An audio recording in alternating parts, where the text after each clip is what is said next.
Morning guys, ito yung dito kami ngayon sa bundok. Nag-revisit ng isang treasure site area. Yan. Papakita ko dito yung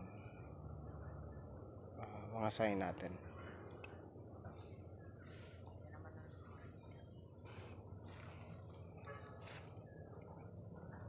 So ang batong ito ay cutted. Yan.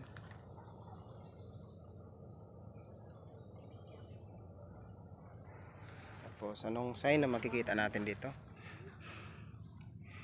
Ito, isang hole.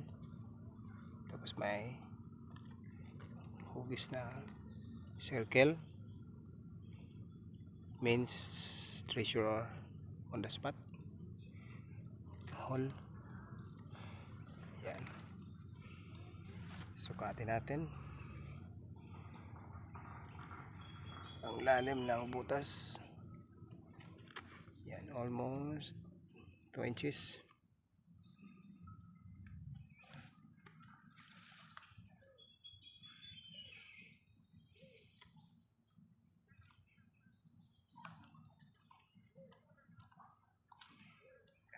Okay, 1 inch.